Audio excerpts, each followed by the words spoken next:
Guys, welcome back to another Fry Q&A. This week on Friday, as always, I'm completely healed and I'm better and I'm back again. So really excited for another Fry Q&A. Thanks everyone for sending in the questions again. Let's just dive into it immediately. By the way, Yo Prosun, thanks for the recommendation. Just so you know, I've read it. Joris Jensen asks, I'm wondering what's the best way to get supported by an artist or have some feedback from him?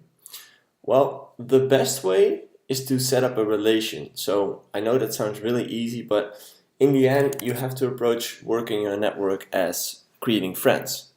So you need to try to find a way to get in contact with that artist, maybe visit him at a gig or whatever, or try sending him direct messages, or you need to establish some kind of relationship because he needs to know who you are.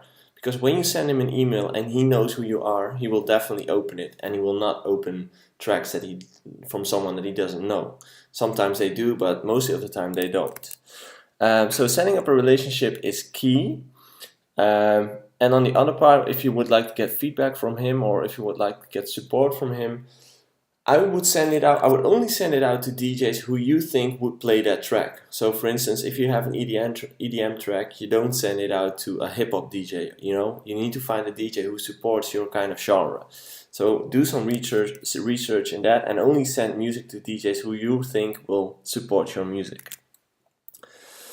Erland asks me how to make a radio edit. What are the main characters? Well, first of all, in music production, there aren't any rules. So same goes for the radio edits. There aren't any rules. Thing is though that radio edits, you can't really call them rules, but they can't be too long. In my opinion, it needs to be a short version of your original mix. And key to a radio edit is that you keep it short, simple, and interesting. And that last word is the most important thing. You need to keep things interesting for the listeners because they're really bored really quick. So you need to find a way to make things last less long, just quicker parts behind each other. Make things interesting. That's the key to a radio edit. Ansel, long story short, he asked me if I have anything for him, like this mindset, because it's really hard to keep going on when you get pushed down or when you get like negative feedback from people. It's really hard to continue becoming a DJ if you're not sure if you ever will become a successful artist or will make a living out of music. And if I have any tips for him, well, the main thing I can tell you is manage expectations. As in, if you don't expect too much from a release, it can never let you down because you didn't expect anything. Most of the time, artists get down. They feel down because they expected a release to become a hit. They expected the release to get 1 million streams. And when it get 800,000, they think it's bad. But it's still a lot. But because you thought it was 1 million, it feels bad. So it's a mind game to me. And it's all about managing those expectations. Kyriakos says, Kashmir Sounds is out now. What's your opinion on the overall use of samples sounds instead of creating your own? Well, they're out there, so why not use them? The one thing I would give you with that is if you use them, try to be creative with them. So you could layer them, but don't try, you have those sample banks where the complete melodies and the complete MIDIs are in the files. I wouldn't pick those. I would just make use of the beats. So kicks, hi-hats, claps, shakers, those kind of things. But I wouldn't use the melodies. That's something I would create myself and the sound engineering as well. But regarding beats, why not? Robin Goze, any tips besides making goals for finishing projects and not make a lot of drafts? What really helped me is to get a clear focus in the studio. So I would like to kill all the distractions around me, like for instance, working on a laptop or working on a computer. Kill the Wi-Fi. Plug out the cable for the internet if you work with a cable. Just make sure you're not connected with the internet because it's way too easy to get distracted by push notifications, by an email coming in, by an agenda point alerting you. all those things, it's really easy to get distracted and you need a clear focus in your project.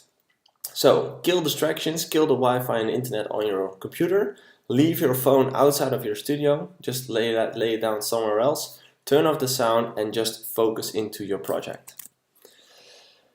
Robin asks, on some releases on Spotify it stands, for example, Teamwork Records under exclusive license to Universal Music. What does that mean, and how can you get your music to be exclusive under Universal or Sony Music?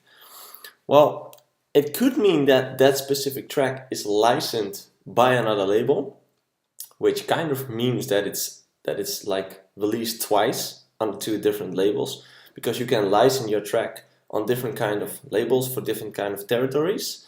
But it could also mean that the whole label, so the Teamwork label, is a part of the Universal group. They signed a deal underneath them. So I'm not sure what the story is behind that, but most of the time it's just one track that gets licensed. So guys, those were the questions for this week. Thanks again for sending those in. I'm not sure if you guys have seen it on my social media, but I'm actually building a new studio right now. I'm really excited for it. I'm gonna use it for my artist coaching company, for the clients. I'm gonna do some production coaching as well, together with Tim from Firebeats and Ralph from Bassjackers. So if you're interested, just head over to the website and feel free to contact me if you're interested to see how that works. But I'm really excited. It will be finished in September. If you want to follow my story towards the studio, just follow me on social media, because right now it's actually just an old piggery. So it actually looks like shit, like actual shit. And now they're going to start rebuilding it into this studio thing. So if you would like to follow that path, just follow me on Instagram and watch my stories every now and then, and you'll see it right over there. That's it, guys. Have a nice weekend. Enjoy your gigs if you have some. If you don't have some, try to spend time finishing your music or work on your social media and marketing. I see you guys next week, back again in the arts coaching community. Have a good one. Bye.